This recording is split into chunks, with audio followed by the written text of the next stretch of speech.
you have like 5 basic tips what they can do to take care of their hair while at home? Definitely. Wash your hair, treat your hair. Treatment is very good. A clipping to keep the hair healthy and vibrant. Okay, when it's a clipping, you mean like the end? Clip, trim the ends. Trim the end. Yeah. Alright, then back to treatment. Let's say a little bit about treatment. What else can you do at home to make the hair, to keep your hair vibrant and looking nice without it falling all the time? The aloe vera, the gel from the aloe vera. Cut the aloe vera in half, scrape the gel, and you could use that to rub in your hair. You do that like every day? No man, like every week, every 2 weeks. How you want to do it, no? Egg again is very good. A little bit of oil, like Wonder 8 oil, you know, olive oil or something, that is good. You could, after shampoo, you put the conditioner. Before you apply the conditioner, you put a little bit of oil in your hand along with the conditioner and you rub it in, and that would put back the natural oil.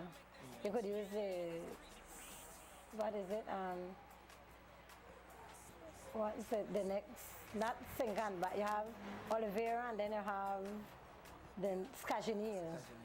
Scaginil, that is a very good treatment again for hair. Strong and healthy, because as long as you put the aloe vera and it's the scaginil in the hair, it strengthens the hair, so when you comb the hair, it not fall out. Right. And if you're the perm, very good. I know, because I can notice that some women, whenever they perm their hair, they will just leave it, perm it again, style it, dye it, do all kind of thing, and then the hair begin to drop.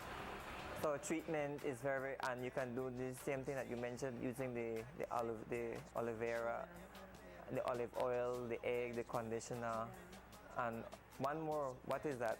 I think we mentioned about using rainwater.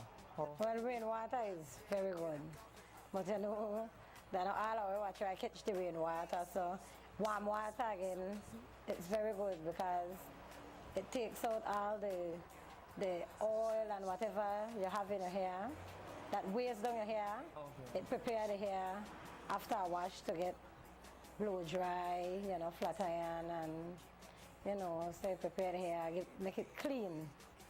Right. And then how about wrapping? Is that something good as well too? How should women wrap their hair, like every day, every night, or how can you go about doing that? Well, with the wrapping, if you're in your house and you do your chores, you wrap up your hair, you could wrap it, put on a head tie. You know, if you decide you want to take a 5 minutes, 10 minutes sleep, you wrap up. But when you're going to bed or sleep at night, it's good to tie your hair, especially with a silk wrap. So, you know, take out the natural oil out of your hair. Right. So everything could stay moist. That would be the best one. Yeah, I believe in wrapping and tying your hair. Rather I can't wrap, but tie it the night. Okay. Okay, and give me some reasons why it's important for women to take care of their hair, like a couple of reasons. It's important because presentation. your presentation. People will perceive it differently. Exactly. You know, you don't have to be glamorous, you know, but just simple, you know, mild, nice, whether you have dreadlocks, whether you perm, whether you braid, whatever you do, whether that low haircut, you understand? It got to do with it bring up your self-esteem. Self-confidence. Yeah, your confidence. Because if I would see you and then somebody say, oh, your hair pretty, you would feel nice about. Yeah, that make your day. That definitely make your day. All right then. Any final words before we wrap up? Any future plans for Shan's House of Beauty? Well, definitely. The business is moving to San Pedro, where we will have the Pedicana, beauty supply store, and the salon as well. Right? And for the Pedicana, The offer, the customer come in, they get a free slippers. You have a choice of wine or juice or anything, you know, whatever you want to drink. We have, well, for the pedicure, we try to do things different. So we will have like a tub with an aquarium in the middle. And when we put on the peel off for the foot, we will have the little fish will feed off. Yeah, they will be feeding off your feet. Right? So, and how about if people afraid to try that one? They have something else? Then we will have the tub. All right, the regular So, tub. yeah. All right, and when do you expect to move from here to San Pedro? Well, that is in process at this moment. So whenever it's open, Big things are happening. customers, I will keep you posted. All right then. Sean, thanks very much for joining me here at Rockin' Fashion. Guys, make sure that you, well then ladies, especially ladies, for this time of the year, make sure that you make your way over to Sean's House of Beauty on New Road.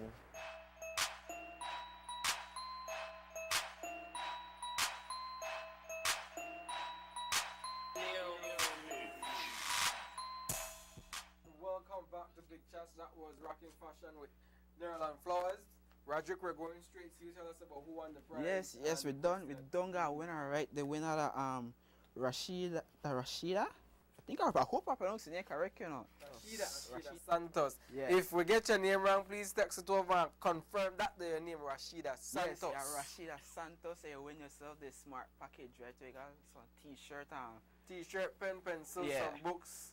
Definitely have your bag. yeah, we got your bag too, right? And then over the break we had a question. What are different types of cancer that are in males? Well, that can occur in males. That can occur in males. Okay. You know, males and females can get some of the similar cancers, but for information's sake, like for example in Belize, you have males can get breast cancer. Yes, males get breast cancers. Remember, That's males new. have a nipple. You have a nipple, and a nipple is only on the breast. Okay, male can get a prostate. They can get stomach. They can get brain. They can get colon. They can get liver. You know, if you smoke, you drink, you know, you can get whatever cancer. So it's so important that everyone, males, females, must get screened. Okay, I Okay. got a question, right? So you say males get could, check up. males will take what the test for check for breast cancer, just like how females do it too. Now you check your breasts, That you one, know. they could do that, right? Yes, you could check your breast, yes. The same and way? it's easier to check the male's Feel breast. a lump in it. You know, you do, yes. I feel And take when a check now then. not I don't mean no, but yeah, but yes, you can get take a test. Nurse, one of the Yes, things that dear. I wanted to ask you when it comes to cervical cancer, Yes. how does a woman get cervical cancer? Normally it's shown that the HPV virus Okay.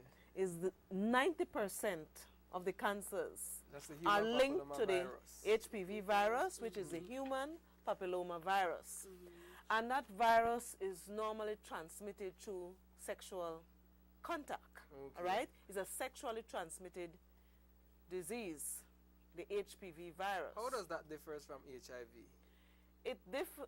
HIV is also a transmittable disease, which can also be transmitted through sexual contact.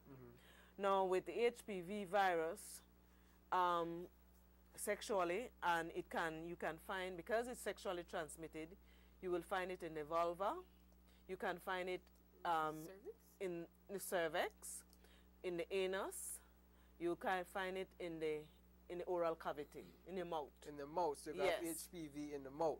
Yes, you will find persons coming down with oral cancers. Okay, in Yes. the mouth because yes, of cancer HPV. of the mouth, and it may be contributed by the HPV virus. Okay. So you can't just go out there to kiss anybody But I have a because question with that. that could come into your system through the mouth. I have a question with that, the nurse, because I remember in this week right here, about Wednesday, I was watching Dr. Oz. Yes, I know yes. you know Dr. Oz, right? Yes. I love to watch Dr. Oz because it's a very educational show, right? But he was talking about cancer also and HPV. Yes. And he said, he had a guest on the show, and he said if you abstain from sex, you're still vulnerable to catch HPV. So how can it only be sexually transmitted? I mean, if you abstain. Yes, if you he said that if you abstain from sex, you are still your percent will be lower, but you are still vulnerable to catch HPV, which can later lead to cancer. Yes, because you can abstain now, but later on, if you engage in sexual contact, you're subject to contract the HPV virus. And what they were sharing, you know, the HPV virus, it's so common. The HPV virus, 100 different types of virus, not all causes cancer. Okay, you have specific types, and they're looking at mainly the type 16 and the type 18. Okay, because they have some persons will have the HPV virus, and there will be it's not contributing cause to cancer because of the type. So the low risk, there are high risk types, and there are low risk. The type 16, type 18, those are high risk types. So the same way someone could go and get tested for HIV is the same way can they go get tested for HPV? Yes, they can get the HPV check, because when you do a pap smear, you can get checked for the HPV virus. The only challenging part, there are no confirmative tests at this point for the males to identify HPV in males. Wow. I don't know if you had listened to that part. I think he said that. Wow. And say, for example, if a female knows she's carrying that HPV virus, then what does she need to know that she needs to do for herself and her partner? Okay, once a person identify that she has that HPV virus, the important thing is to continue get that pap smear and check the status of that cervix, because the pap smear give you an idea of the health of your cervix. All right, but I need to also send a message, because we're talking to about young people. All right, and it's so important as it relates to our sexual practices. It's so important that we encourage young persons to delay sexual activities. All right, it is so important that if we decide to engage in sexual activities, we need to look at, getting our young persons, first of all, educated, informed about themselves, the level of self-worth, because you don't just go out there and engage in sexual activities because you're friends or it's the cool thing to do. All right? It's important we need to look at building one's self-esteem, building one's self-worth. And now if you love me, you give it to me. It doesn't work like that. Okay? We can love each other. You can love each other as young persons. You're sitting there, young boy and young girl. You can love each other as young persons. All right? But it does not make sense to just engage in sex just for the sake of engaging in sex. If someone would like to know, in terms of a woman having cervical cancer, what are the kind of symptoms that she needs to look out for? She does not need to look out for symptoms, first of all. Okay. The important thing is to create the awareness of cervical cancer, what the contribute, one of the the risk cause, the risk. Need to look at the aspect of not to smoke, because smoking increases the risk. The important thing is to exercise, eat healthy, because you find out that cancer, it's even though you may have the HPV virus there, if you keep a healthy body, you exercise, it can be a measure to delay. Okay. All right, but at the same time, we should do regular checks. We should do eat healthy. We should exercise. We should avoid smoking. All right, and at the same time, not only avoid smoking, but to avoid persons who smoke to be in your midst smoking. Secondhand smoking because kills. secondhand smoking is just as bad. Okay. Nurse, I Yes, there. I got another question for you, right? Yeah, how often should a woman screen for cervical cancer, and what other screening tests, apart from the pap smear, are being done in Belize for cervical cancer? Okay, that's a very excellent question. A woman annually, you know, the important thing is to visit the doctor, and if you don't have a private physician, we have health clinics countrywide. Those public health clinics are there. You can go there and get your pap smear done. And even when the pap smear is being done, the nurse or the doctor not only doing the pap smear, but they're checking the health of the cervix, how it looks, looking at the vagina, looking at the vulva, because there may be infection there, all right? And that infection would tell you, okay, you need to continue to do follow-up. But the important thing is to get the pap smear done. Also, it could ask for an HPV virus test, all right? And if that is identified, it's so important then that she continues to get the pap smear done. Nurse, can a person have a regular pap smear and still have